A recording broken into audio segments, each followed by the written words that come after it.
আমাদের আজকের ক্লাসের আলোচ্য বিষয় বেলগাছিয়া নাট্যশালা। খ্রিস্টীয় ঊনবিংশ শতাব্দীর মধ্যভাগে প্রতিষ্ঠিত একটি নাট্যশালা হল বেলগাছিয়া নাট্যশালা। পাইকপাড়ার রাজারা তাদের কলকাতার বেলগাছিয়ার বাগানবাড়িতে একটি নাট্যশালা প্রতিষ্ঠা করেন। স্থানের নাম অনুসারে এই নাট্যশালাটি বেলগাছিয়া নাট্যশালা নামে পরিচিতি লাভ করে।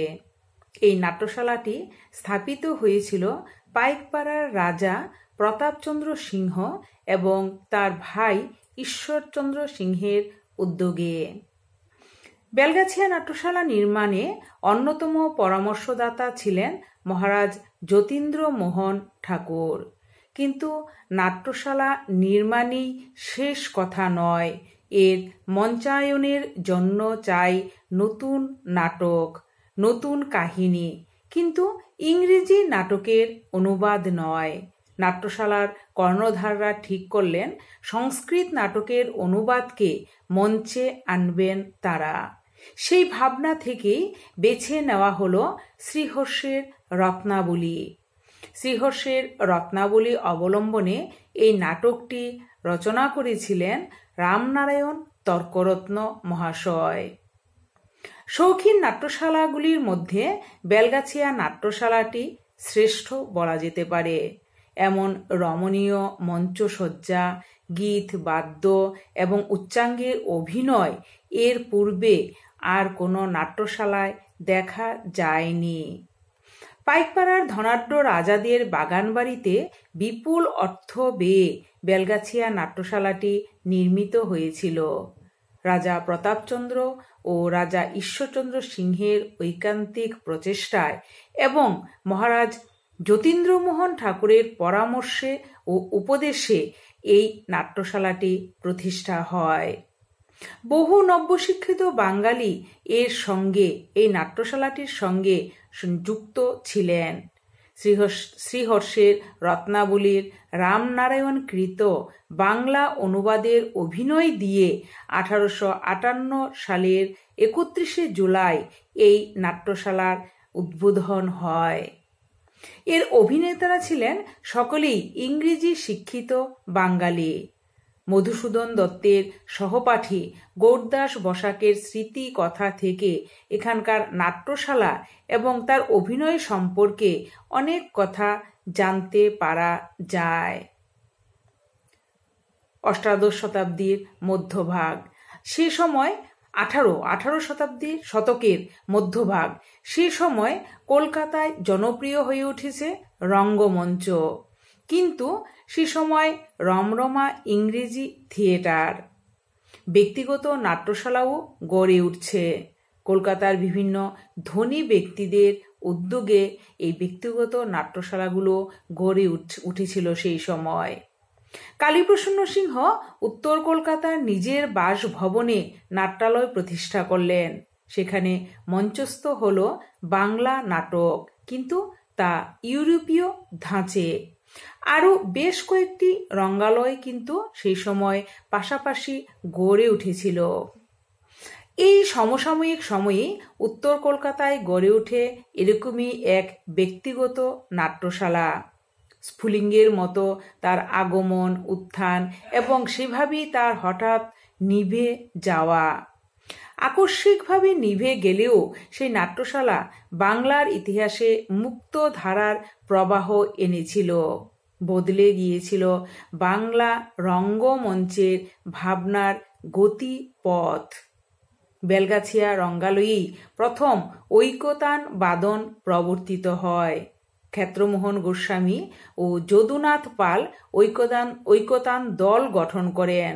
এর দৃশ্যপট অঙ্কন করেছিলেন ইংরেজ শিল্পীরা এবং ইংরেজ তত্ত্বাবধায়কদের মঞ্চ ব্যবস্থাপনা তাদের উপর ভার ছিল। গ্যাসের আলোয় পাদপ্রদীপ আলোকিত হয়েছিল এবং লাইমলাইট প্রক্ষেপণে একটি মোহময় পরিবেশের সৃষ্টি হয়েছিল। অতি উচ্চ ক্ষমতা সম্পন্ন শিল্পী কেশবচন্দ্র গঙ্গোপাধ্যায় বিদূষকের ভূমিকায় বাচিক ও আঙ্গিক অভিনয়ে অসামান্য দক্ষতার পরিচয় দেন। অভিনয়ে প্রায় 10,000 টাকা খরচ হয়েছিল। দর্শকদের মধ্যে সম্ভ্রান্ত ইংরেজরা থাকায় তাদের বুঝাবার জন্য নাটকটির সারাংশ ইংরেজিতে অনুবাদের প্রয়োজন হয়। এই প্রয়োজনেই মধুসূদন দত্তের বেলগাছিয়া নাট্যশালার মঞ্চের সঙ্গে যোগাযোগ। সংবাদ প্রভাকর পত্রিকা থেকে জানা যায়, সম্ভ্রান্ত বহু ইংরেজ রাজকর্মচারী ছাড়াও ঈশ্বরচন্দ্র বিদ্যাসাগর, পেঁড়িচাঁদ মিত্র, রামগোপাল ঘোষ, রামনারায়ণ তর্করত্ন প্রভৃতি বহু ব্যক্তি এই অভিনয়ে উপস্থিত ছিলেন। 6 থেকে 7 বার এই নাট্যশালায় রত্নাবলীর অভিনয় হয়েছিল। মাইকেল মধুসূদন দত্ত রত্নাবলীর অনুবাদ করতে গিয়ে বাংলা নাটকের অভাব অনুভব করেন এবং নিজে নাটক লিখে সেই অভাব পূরণের প্রতিশ্রুতি দেন। অল্প কিছুদিনের মধ্যে তাঁর রচিত প্রথম নাটক শর্মিষ্ঠা বাংলা নাটকে যুগান্তর সৃষ্টি করল। সংস্কৃত নাট্যাদর্শের চিহ্ন থাকা সত্ত্বেও পাশ্চাত্য নাট্যাদর্শকে প্রাধান্য দিয়ে এমন সংহত প্লট রচনা, স্বাভাবিক চরিত্র সৃষ্টি এবং অনেকখানি প্রাণময় সংলাপ রচনা এর আগের কোনো নাটকে দেখা যায়নি। 1859 সালের 3রা সেপ্টেম্বর বেলগাছিয়া নাট্যশালায় শর্মিষ্ঠার অভিনয় হলো। 27 সেপ্টেম্বর হলো এর ষষ্ঠ অভিনয়। অর্থাৎ 1859 সালের 3রা সেপ্টেম্বর থেকে 27 সেপ্টেম্বর এই 1 মাসেরও কম সময়ের মধ্যে শর্মিষ্ঠার 6 বার বা 6 দিন অভিনয় হয়েছিল। সংস্কৃত নাট্যাদর্শকে সম্পূর্ণ বর্জন করা মধুসূদনের পক্ষে যে সম্ভব হয়নি, তার কারণ সেকালের দর্শকদের কথা ও মঞ্চের অভিনেতাদের কথা তাকে মনে রাখতে হয়েছিল। তাছাড়া রত্নাবলীর ইংরেজি অনুবাদ করতে গিয়ে ভারতের নাটকের আদর্শও তাকে অজ্ঞাতে অনেকখানি আকৃষ্ট করেছিল। ইংরেজ দর্শকদের জন্য নাটকের একটি ইংরেজি অনুবাদও তিনি করেছিলেন। শর্মিষ্ঠা নাটকের পর এই নাট্যশালায় আর কোনো নাটকের অভিনয় হয়নি। 1861 সালের 19 মার্চ রাজা ঈশ্বরচন্দ্রের অকাল প্রয়াণের সঙ্গে সঙ্গে বেলগাছিয়া নাট্যশালার বলা যেতে পারে উজ্জ্বল দ্বীপ চিরতরে নির্বাপিত হয়ে যায়। নাট্যরসিকের চিত্তে এই রঙ্গমঞ্চের স্মৃতি অম্লান হয়ে থাকবে। মধুসূদন এখানকার 2 রাজার কথা স্মরণে রেখে বলেছিলেন, ইহারাই আমাদের উদীয়মান জাতীয় বেলগাছিয়া নাট্যশালার প্রথম উৎসাহদাতা। পাইকপাড়ার রাজা বেলগাছিয়া নাট্যশালার প্রতিষ্ঠাতা ঈশ্বরচন্দ্র সিংহ নিজে এই নাটকে অভিনয় করেছিলেন। নাটকের অন্য অভিনেতারা সকলেই নব্য শিক্ষায় শিক্ষিত আধুনিক বাঙালি ছিলেন। রত্নাবলী নাটকে বিদূষক বসন্তের চরিত্রে অভিনয় করেছিলেন কেশবচন্দ্র বন্দ্যোপাধ্যায়। তার অসাধারণ অভিনয়ের জন্য তাকে বলা হয়েছিল বাংলার গেরিক। মূল নাটকটি ছিল সংস্কৃতে, তার বঙ্গানুবাদ করা হয় এবং কঠিন বঙ্গানুবাদ বলা যেতে পারে। স্বাভাবিকভাবেই তার রস গ্রহণ করা বেশ দুঃসাধ্য হয়ে পড়ে, বিশেষত ইংরেজ দর্শকদের জন্য। সেই কারণেই মাইকেল মধুসূদন দত্ত নাটকটির সারাংশ তৈরি করেন। সেটি ছেপে ইংরেজ দর্শকদের মধ্যে বিলি করা হয় নাটক শুরুর আগে। এদেশে দর্শকদের মধ্যে এভাবে কাগজে ছেপে নাটকের সারাংশ বিতরণের ঘটনা এই প্রথম। ভাবনাটা নিঃসন্দেহে আধুনিক। আজও ভিন্ন ভাষা নাটক দেখার ক্ষেত্রে দর্শকদের সুবিধার জন্য এভাবে সারাংশ বিলির প্রথা চলে আসছে, যে প্রথা প্রথম শুরু করেছিল বেলগাছিয়া নাট্যশালা। মধুসূদনের ইংরেজি সারাংশ উচ্চ প্রশংসিত হল ইংরেজ দর্শকদের মধ্যে। রত্নাবলী নাটকের ইংরেজি অনুবাদের মধ্য দিয়েই তিনি কলকাতার অভিজাত মহলে সুপরিচিত হলেন। রত্নাবলী নাটকের মহড়ায় প্রায়ই উপস্থিত থাকতেন মধুসূদন দত্ত, কিন্তু বেশ হতাশ হতেন। সংস্কৃত থেকে বাংলায় অনুবাদ করা নাটকের দুর্বলতা তার চোখে পড়ত।